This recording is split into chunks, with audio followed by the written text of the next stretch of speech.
Swadika, thank you for joining us on Newsline during the Songkran holiday. We're broadcasting live on NBT, Radio Thailand FM 88, and also on NBT World. And you're with me, Sandra Hanutsaha.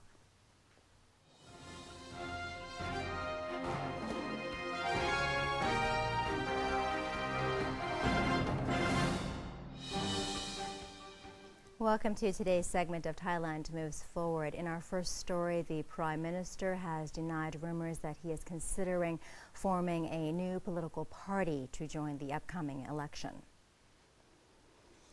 Prime Minister General Prayut Chan-o-cha affirmed that no new political party will be set up for the next election and that no one in the National Council for Peace and Order has expressed any intention to join politics in the future.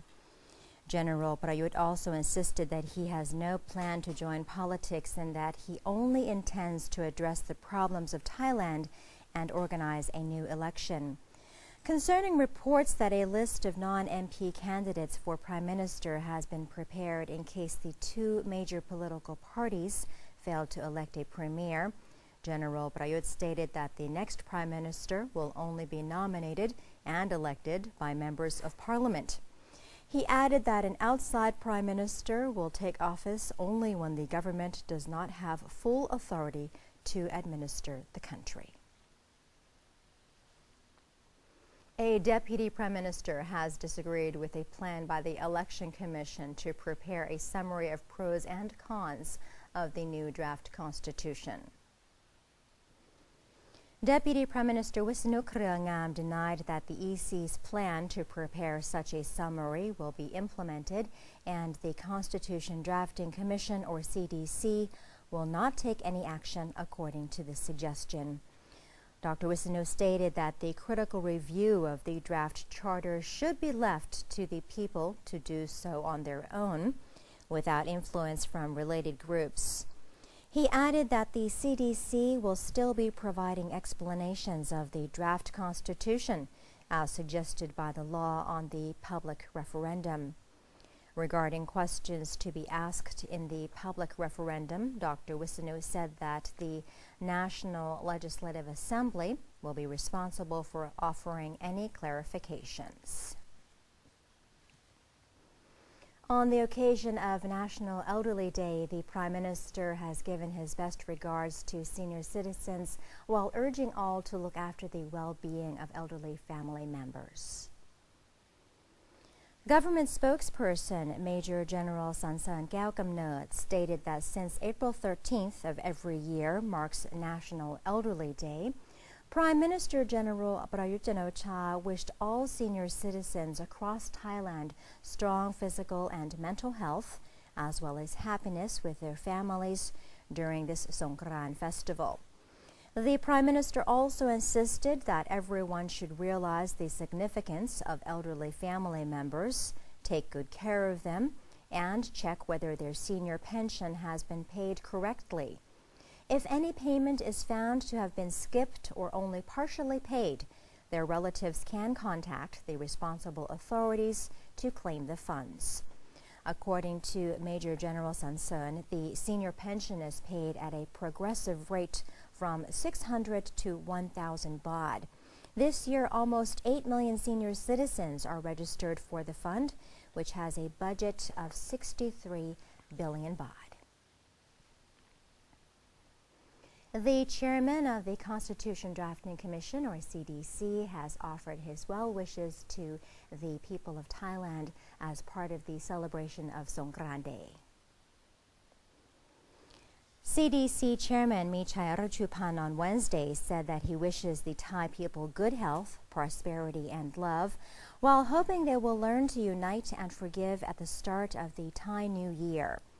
Mr. Michai also assured that the draft constitution is intended to steer Thailand forward while promoting ethics.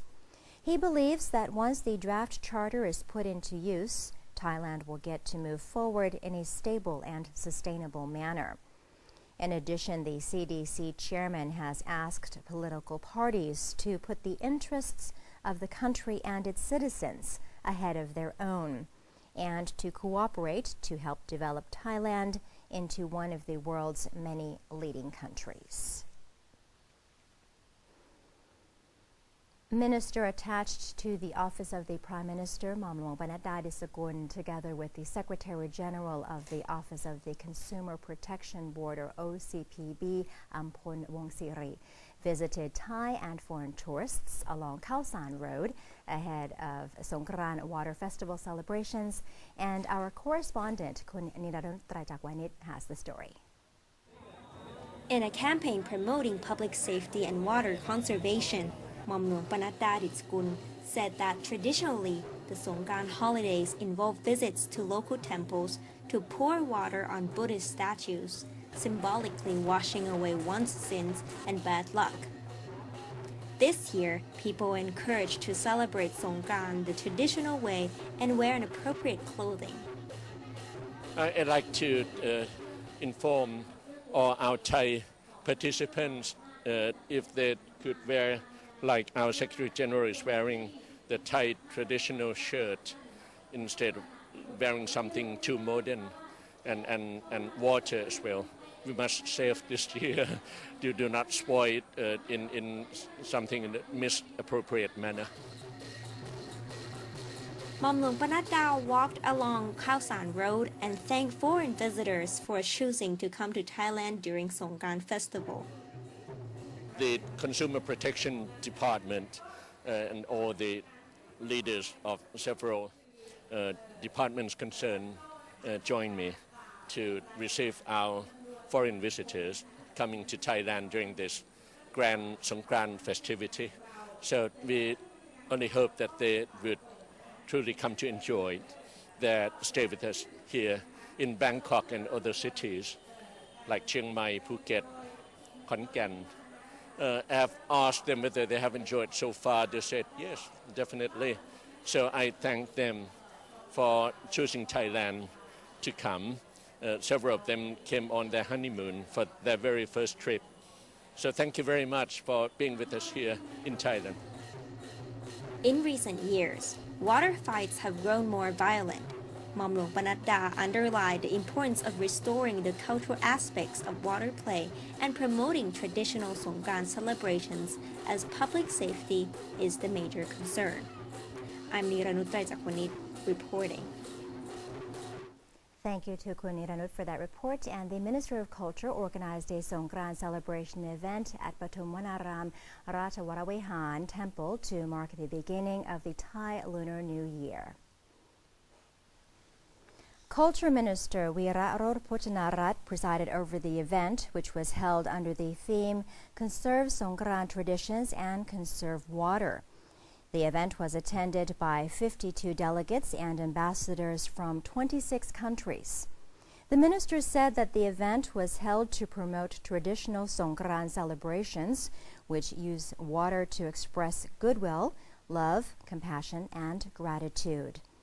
Cambodian ambassador to Thailand, Iet Sophia, said that Thailand and Cambodia celebrate the traditional New Year festival in a very similar way, as the extended public holiday gives an opportunity for the people to return to their hometown for family reunions and merit-making. This year's Songkran celebrations on the popular Khao San Road will last until 9 p.m. today in the hopes of saving water amid Thailand's drought crisis. As harsh weather conditions continue affecting the country, drought has been the main concern in Thailand. Songkran celebrations on Khao San Road, Bangkok's famous tourist hotspot, have been shortened from 4 days to 2 due to severe water shortages. Water play in the area will be stopped after 9 p.m. President of the Khao San Business Council, Biabut Jioramo Naikun, said that shops and vendors along Khao San Road are complying with the government's requests to save water. The fact that the country is in the midst of a drought has forced officials to put restrictions on water fights in Bangkok. Shops and restaurants along Khao San Road are agreed to cooperate with the government's policy, which is to cancel water filling stations, which means that the tourists have to bring their own water. On Khao San Road, the general public and tourists are prohibited from consuming alcohol, as well as the use of talcum powder and high-pressure water guns at the venue.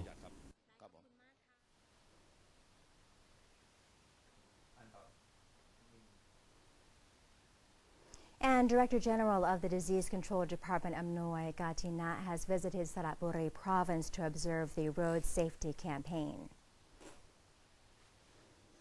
Dr. Amnoy went to Nong Kha district to inspect a service area jointly operated by security officials, volunteer rescue workers, and vocational students. During the visit, he spoke of the department's plan to build a road safety checkpoint in all communities to prevent and reduce traffic accidents. Statistics over the past 5 years show that 1,900 people were killed and more than 130,000 were injured during the Songkran holidays. On average, each day of the festival saw 57 deaths and 3,845 injured in road accidents, or twice the number of casualties during non-holiday periods. Most of the victims and wrongdoers were teenagers between the ages of 15 and 19.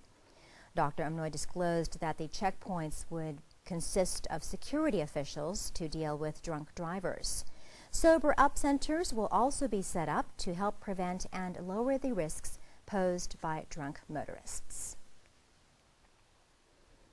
And that is the end of today's edition of Thailand Moves Forward. Up next in our ASEAN news, we bring a special report on the 13th Conference of ASEAN Ministers responsible for information. But first, we'll have a look at the exchange rates and also the commodity prices.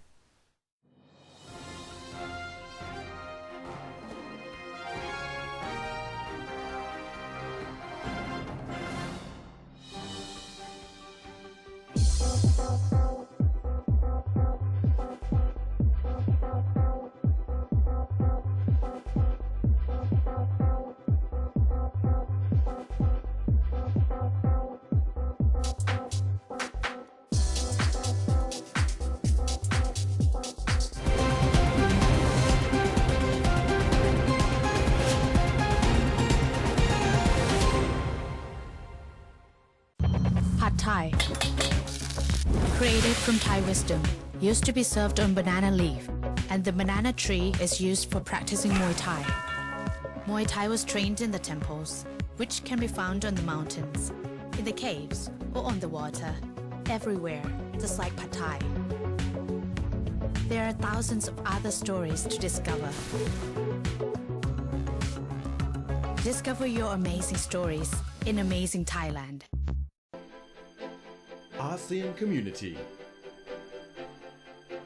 ASEAN member countries have agreed that the main part of the ASEAN community is its people.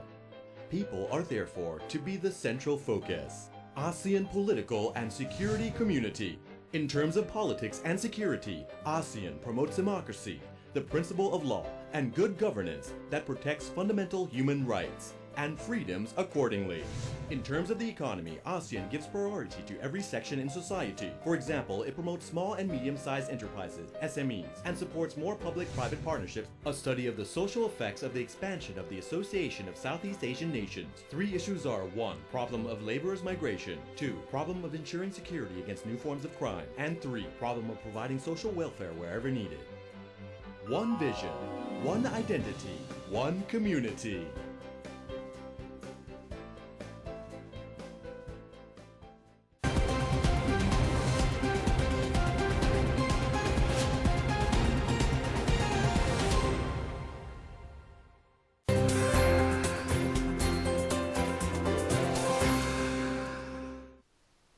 Welcome back to Newsline. Thai and Myanmar people have made merit together during the Than Thanaka Songkran Between Two Lands event in Parachop Khiri-Khan province. Thai and Myanmar people on Wednesday gave alms to Buddhist monks at the Singkhon border crossing in the capital district of Parachop Khiri-Khan. The almsgiving ceremony is part of the Songkran event jointly held by Parachop Khiri-Khan and the city of Myak in Myanmar. Apart from preserving Thai-Myanmar Songkran traditions, the event helps the two countries share their culture, stimulate border trade, and promote tourism in the province. 369 Thai and Myanmar Buddhist monks walked from the Singkhon border crossing to receive alms from the Thai and Myanmar merit makers, who formed a line of over 2 kilometers.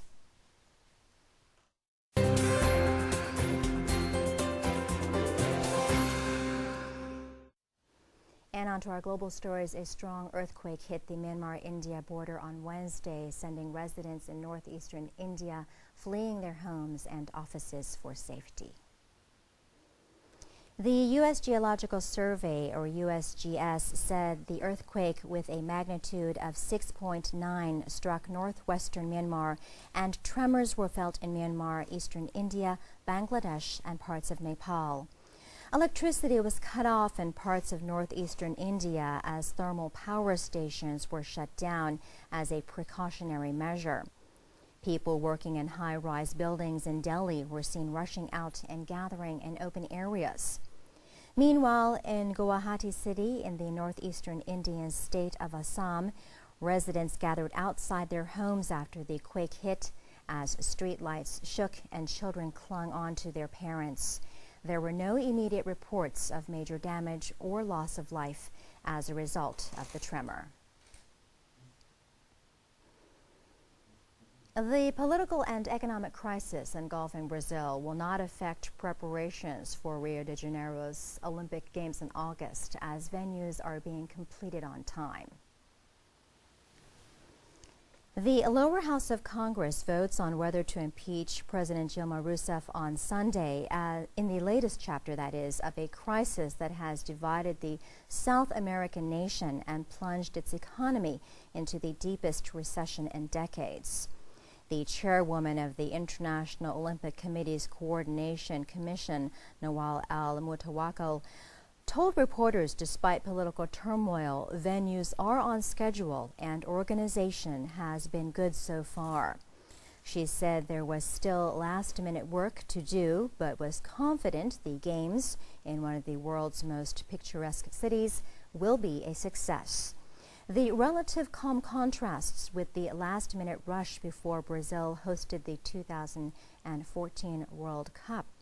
Several stadiums were finished late, and many of the promised infrastructure projects have still not been finished 2 years later.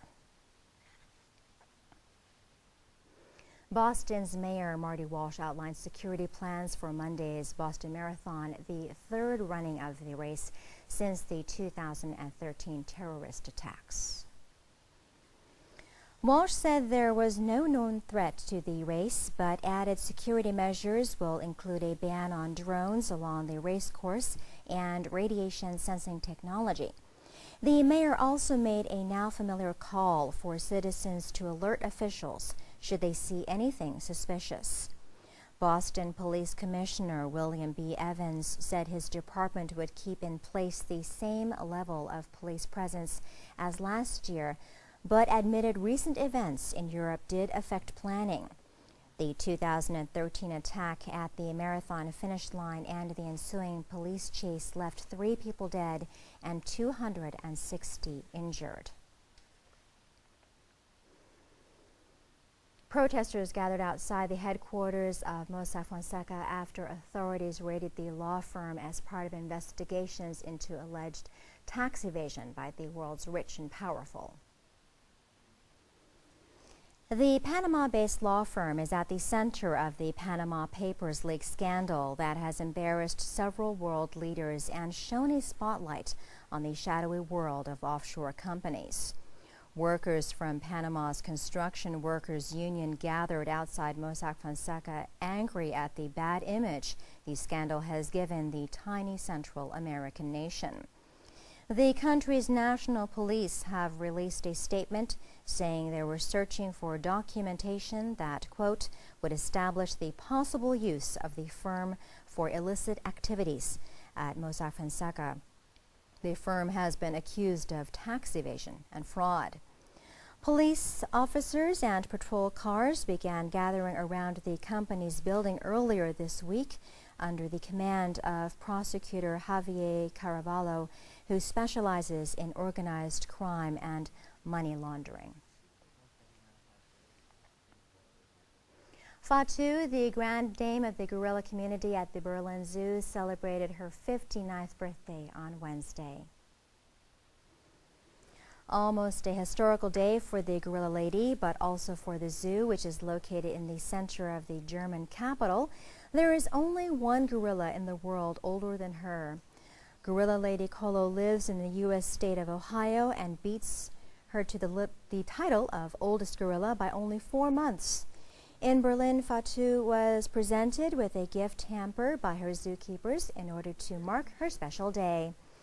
In the wild gorillas world, they would normally live up to 35 to 40 years, but anything above 50 is extraordinary, Schurtler added.